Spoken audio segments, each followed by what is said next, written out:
Now, for something completely different. Very, very briefly, how many of you have read any of the Laundry Files stories before? Okay, that's most of you. This one is a bit different. I'm going to read from the beginning of the next novel, one that comes out next July. Its title is The Nightmare Stacks, and there's nothing overtly Lovecraftian in this extract, at least not very, but it's an interesting beginning. Excuse me. A vampire is haunting Whitby. It's traditional. It's an hour after dusk on a Saturday evening, 4 weeks before the Spring Gothic Festival. Alex the vampire strolls along the seafront, his hands thrust deep into the pockets of his tweed jacket. There's a chilly breeze blowing on shore, and he has the pavement to himself as he walks, eyes downcast and chin tucked into his chest, lost in thought. What profound insight does the creature of the night contemplate as he paces along the North Promenade beside the beach, opposite a row of moonlit houses? What ancient wisdom, what hideous secrets haunt the conscience of the undying? Let's take a look inside his head. Alex is fretting about his Form P764 Employee Travel and Subsistence Claim, which he will have to fill out once he returns to his cramped room in a local bed and breakfast. It looms as large and sinister in his mind's eye as a vision of his own lichen-encrusted gravestone. Nevertheless, it provides a welcome distraction from the eldritch undead horror that is his student loan company statement. And that, in turn, pales into insignificance compared to the worst dread of all: how he is going to explain everything that has happened in the past few months to his parents. Or at least those bits that aren't classified government secrets. Alex hasn't been a vampire for very long, and he isn't very good at it. But at least he's still alive, unlike several other members of his crew. It's night, and the sea is coming in, and with it, the clouds. The wind is chilly on his skin, and so Alex turns and begins to retrace his steps towards the staircase up to the high street, past the pavilion and the whalebone arch, past shuttered cafes and the museum. He walks towards the path up the cliffside, wondering if he's made a mistake in coming here. He's not sure, if he's honest with himself, whether Whitby was the right place to go. He's supposed to be in Leeds, where he'll be working for the next few weeks.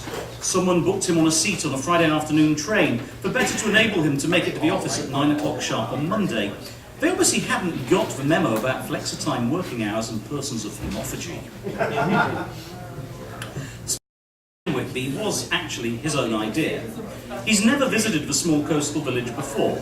Indeed, he only knows about it for two reasons.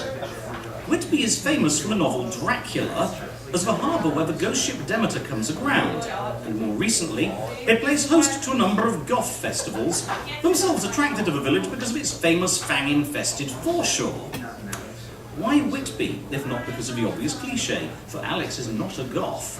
Well, Whitby has one major advantage for him. It's not close enough to his home city that there's any risk of him running into his parents or his younger sister by accident. Whitby is Alex's excuse for not being in Leeds while he's not working, and not being in Leeds is his excuse for not visiting his family, and not visiting his family makes it a whole lot easier not to tell them about the V word, which is an awkwardness he's been grappling with in ever-increasing discomfort for months now, like a spot that suddenly refuses to burst. The season for goths and their steampunk siblings may not be here yet, but Whitby isn't entirely devoid of a flagrantly ahistorical. As it happens, there's a group of drama students staying in one of the hotels on the high street, and as he passes the door, it bursts open. Alex suddenly finds himself adrift in a sea of Mina Harkers and Abraham Van Helsings, a trio of diaphanously clad brides of Dracula eddying around them. They giggle and laugh at some private joke as they swish past, bringing a flush to Alex's cheeks. He has a bad case of wandering male gaze, a side effect of his monastic upbringing. He's mature enough to find this mortifying, but not sufficiently strong-willed to suppress it in the presence of so much well-displayed cleavage. I say! Alex skids to a stop, just in time to avoid colliding with a fellow in white tie and tails, a red satin-lined opera cape draped across his shoulders. I say, old boy! The fellow doffs his top hat with white gloves that glimmer theatrically in the darkness. Obnoxiously dedicated to staying in character, he exudes the passive-aggressive politeness and assured self-confidence that suggests it is Alex and not he who is intent on occupying the wrong century. Alex fights hard not to take an instant dislike to him as he continues, I don't think I've seen you before. Who are you supposed to be playing? Alex does a double take. He's not actually wearing a costume, but in the darkness his tweed jacket and open-necked white shirt, worn with a scarf against the late March chill, evidently resembles a period outfit. An imp of a manly perverse whispers in his ear. I'm Quincy Morris, he tells the amateur Dracula, feeling slightly smug about knowing his Stoker, although in truth he just skimmed the Wikipedia plot synopsis on the train over. Capital, chortles the fellow, and I am Sir Arthur Homewood, so I suppose that makes us rivals in love for the hand of a delectable Lucy. A twitch of his chiseled chin indicates a robustly athletic student doing her best to portray a consumptive Victorian beauty, not one of the now shivering brides, at least until the fiend snatches her away, ha-ha! Ah, says Alex, okay. Come, there's no time to lose. We received a report by telegraph, Homewood adds confidingly, that the fiend has been sighted up by the graveyard. We'd better head straight there. Is Jeremy always this much of a ham? The first bride of Dracula, verdigris hair and a copper nose ring, wearing a pinstriped bustle dress and a necklace of paste gems the size of quail eggs, whispers in the direction of a second bride of Dracula, straight-haired blonde, crimson corset and several yards of tulle. Is not meant to carry, but Alex can't help overhearing. He's not usually this bad, but he was hitting the Red Bull and vodka pretty hard just now, bride 2 observes sotto voce, then grimaces and adjusts her fangs. He usually mellows out once he gets in the groove. Follow me, declares the bumptious Arthur Homewood, gesturing theatrically as he strides purposefully up the cliffside path. Are you coming? Bride 1 asks Alex. I suppose. Alex checks his priorities and rapidly realises that the alternative to the Brides of Dracula is a torrid date with his form P764. Yeah, I'll come along, of course. I don't suppose you'd mind lending me your jacket, she asks. It's Baltic this evening. As they sashay towards the cliff, Alex confesses, even as he strips off his sports coat, I'm not a larper really. I hope you don't mind. Nah, that's cool. We're just rehearsing tonight. The green-haired girl pulls his tweed jacket on over her bare shoulders. Alex offers her his elbow, feeling a rare fit of gratitude to his sister Sarah for having hijacked the living room telly one time too many for a Regency costume drama in years gone by. The girl takes his arm. I'm Cassie. Who are you? Alex. Alex feels himself carried along out of control, as if he has indeed been abducted by the alien and seductive Brides of Dracula. He's not totally unsocialised, but he's the product of a single-sex schooling followed by graduate and postgraduate studies in a field that's positively monastic in its gender bias. When you subject a statistically significant sample size of otherworldly male nerds to this treatment, what you end up with is a certain proportion of 24-year-old virgins, among whose number Alex is counted. It therefore takes him a moment to remember that most people would deal with this situation by making friendly conversation rather than wigging out over the fact there's a girl on his arm. You're rehearsing for a performance of Dracula for the festival, he manages eventually. Yes, it's a strolling performance. Cassie leans on his arm as they pick their way up the steepening incline. Her hand is warm. Me, Veronica and Louise are the brides. Behind the burbly front, she sounds slightly distant, as if rehearsing each sentence inside her own head before she speaks. In the background, Veronica mumbles something inaudible around her fangs. There's a confrontation in the park, a fight scene in the graveyard, then we pursue the counts to the ruins of the abbey for the big climax. It's the whole vampire thing. Very dramatic, very sexy. What brings you to town? Alex notices her studying him sidelong, and his guts clench as he realises that she's seen through him and knows that he isn't, in fact, in steampunk drag or here for the goth weekend experience. He's just woefully unfashionable. Alex's brain freezes as he remembers a fearful oath that a smiling man in a blue uniform made him swear as he signed the Official Secrets Act using a calligraphy pen loaded with his own blood. The Gaius requires him to act in accordance with his perception of the organisation's best interests, he remembers as he continues. I'm a mathematician. I work for the government. Nerd out, fool. His socially adept superego swears despairingly at him. That's funny. Cassie stares. You're too short to be Alan Turing. She means Benedict Cumberbatch in the movie. You work for GCHQ, right? The spooks? Again, that subtle pause in her speech as if she's reading from an internal script. Oh no, I don't work for GCHQ, Alex says, hastily, very mortified. No, it's much more boring than that. Which is what he has to say to the smoking hot girl on his arm, because if he tells her the truth, his new superiors will be extremely disappointed in him, with consequences that might be merely embarrassing, but which could potentially be fatal. No, really, I'm just here for the weekend, getting away from Leeds because that's where work sent me. A thought strikes him. Do you really think I look like Alan Turing? But they've reached the top of the hill, and they're nearly at the park as he asks, and Cassie releases his arm. Hey, Ronnie, they're already here, we're late. She turns to him. I'm sorry, but we're on in 60 seconds, and I've got to get in character, and I don't have time.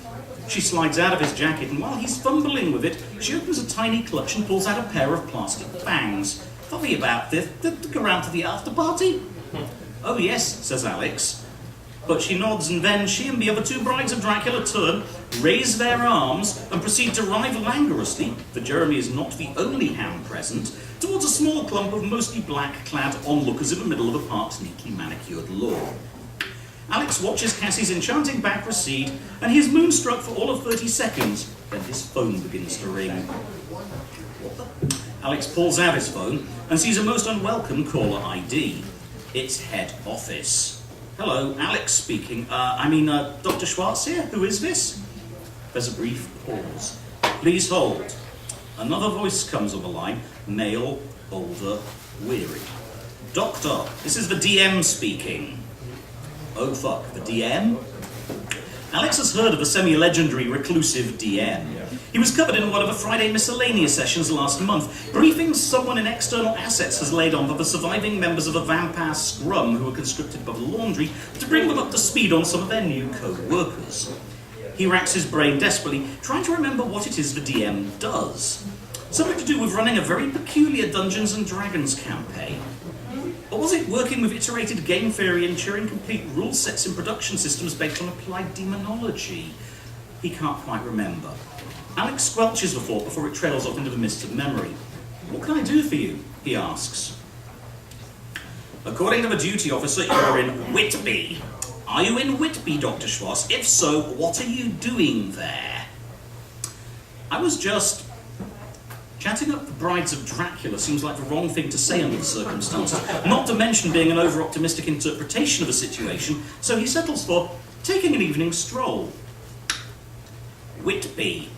The DM pronounces the name of the seaside village in a doom-laden tone that Alex feels demands a more ominous payload, something like the Third Reich or Mordor. You just happen to be taking an evening stroll in Whitby. Tell me, have you noticed anything out of the ordinary on your perambulations? Across the park, the brides of Dracula are running for their lives, pursued in circles by a squad of fearless vampire hunters, brandishing stakes that look suspiciously like out-of-season cricket stumps. No, why? Did you see anything along the seafront? Behind him, the audience claps appreciatively, one out. I mostly saw the sea. What were you expecting, mermaids? The DM pauses. Quite possibly, I'm led to believe that a blue Hades with a Class 3 glamour can pass for a mermaid, yes. But that's not what I was asking about. Well, I didn't see anything. Alex hunches his shoulders instinctively. Well, apart from the usual, an out-of-season tourist seafront and a troupe of actors rehearsing an outdoor performance of Dracula for the Goth Festival. Did you even read your briefing pack? The DM's voice rises angrily. What briefing pack? What? Please hold. The phone goes silent for perhaps half a minute. Alex makes his way along the side of a park, watching a Van Helsing rescue a sleepwalking Mina Murray from the clutches of an undead Lucy Westenra. There is no sign of Cassie while he waits for the DM to resume the call. Finally, a tinny throat-clearing sound emerges from his phone speaker. Dr. Schwartz, please accept my apologies. I'm monitoring an operation in your vicinity and naturally assumed from your presence on the grid that you were part of it. An operation? Alex shakes his head. I was sent to Leeds for next week. I'm just working regular office hours, so I'm sightseeing at present. You know, it's the weekend. Why are you not in Leeds then? The DM demands waspishly, as if Alex's delinquency on his time off is something he finds personally offensive. Have you ever seen Leeds on a Saturday night? Well then, the DM seems to come to some sort of conclusion. Would you like to make yourself useful, Dr. Schwartz? The field team is short-handed and I have a little job you might care to undertake.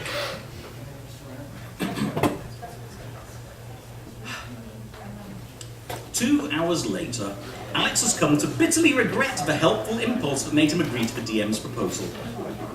Knowing that he's officially on the clock for overtime at pay and a half is absolutely no consolation for being cold, increasingly hungry, and not getting to hang out at an amateur dramatic troupe's after-party while flirting with Cassie, who he gloomily realises he will never see again, having failed to exchange phone numbers or Facebook handles on the walk up from the seafront. Oh boy, is he wrong about that. Facing off with a Form P764 on his lonesome looked like a bad enough way to spend a Saturday night, but what the DM had in mind has turned out to be even worse. The DM explained, Whitby is part of a pilot scheme for our next generation extensions to a camera network called Scorpion Stare. Spot the people who've read the law themselves.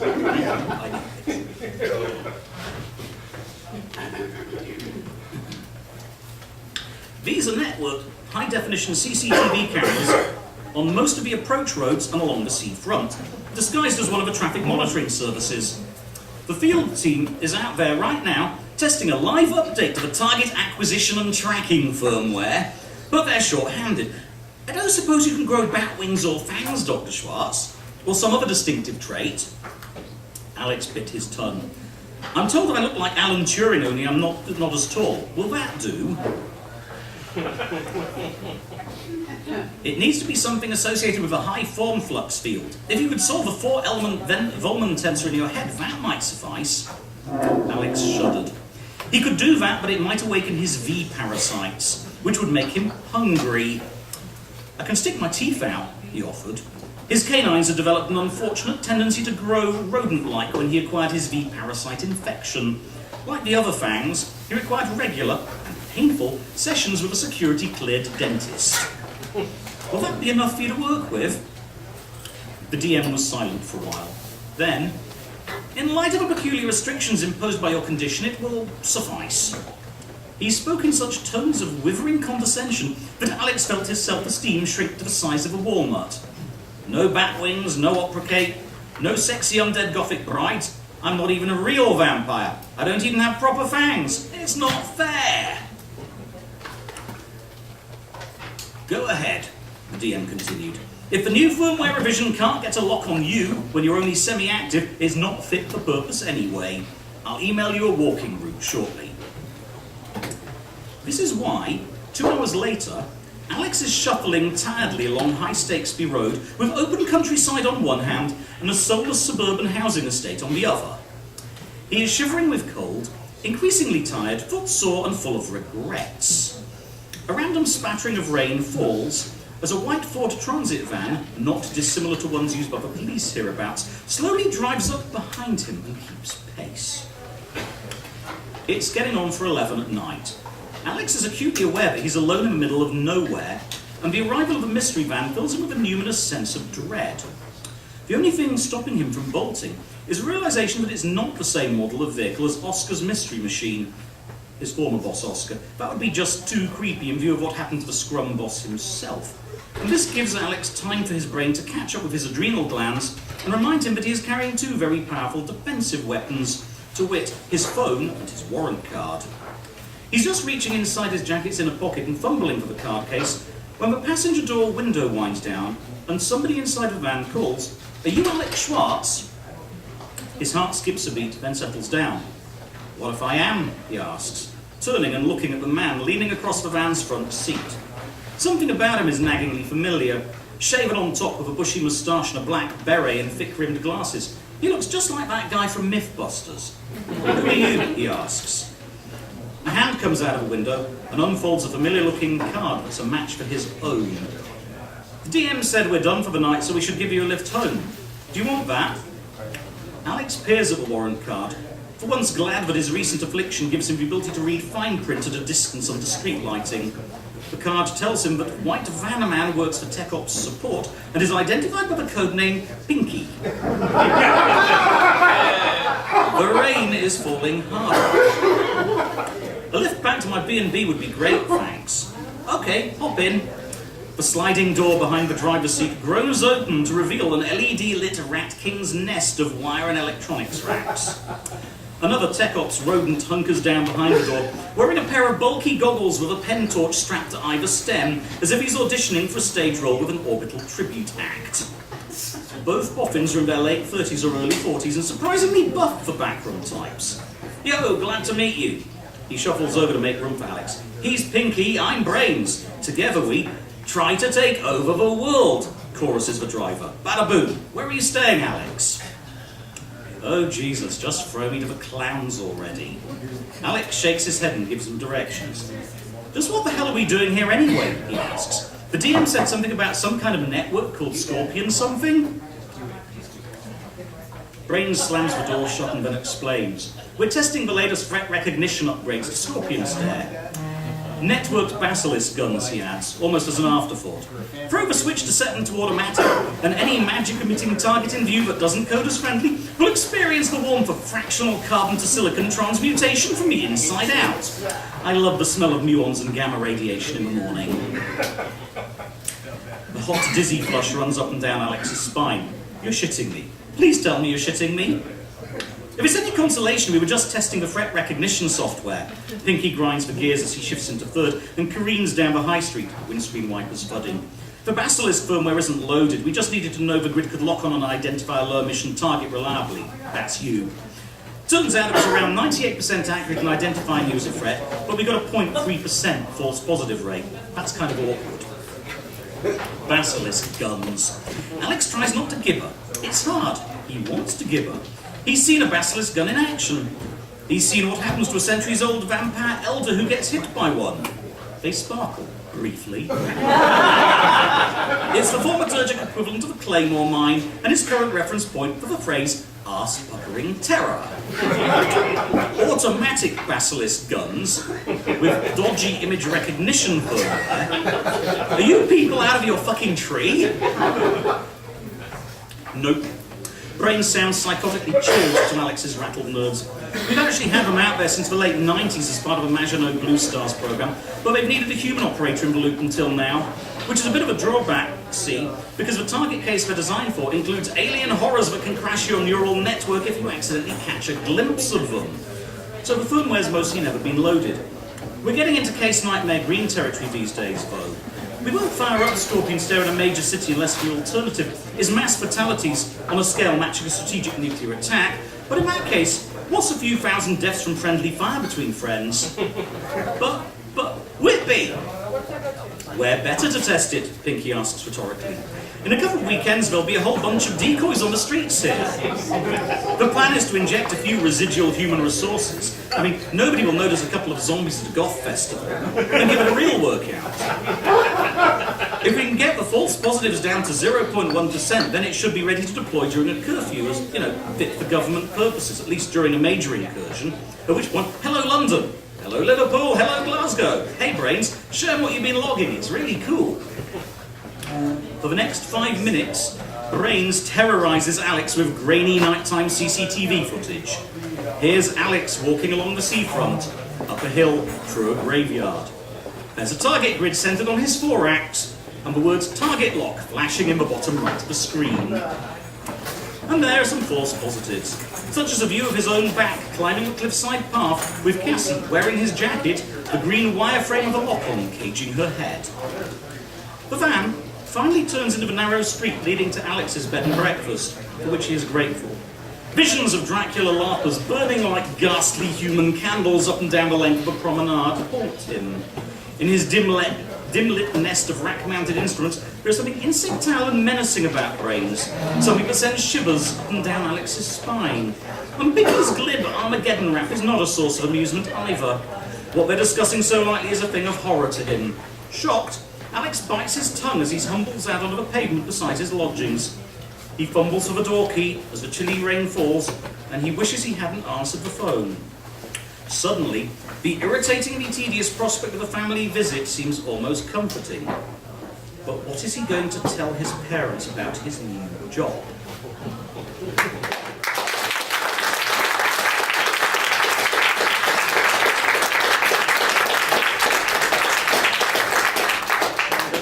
That's the very, very early opening of The Nightmare Stacks, which is due out next July, and which is a seventh laundry novel, and deals with, well, it puts the A into Manic in Manic Pixie Dream Girl, and involves alien invasions and the destruction of a major British city. Excellent. Yay.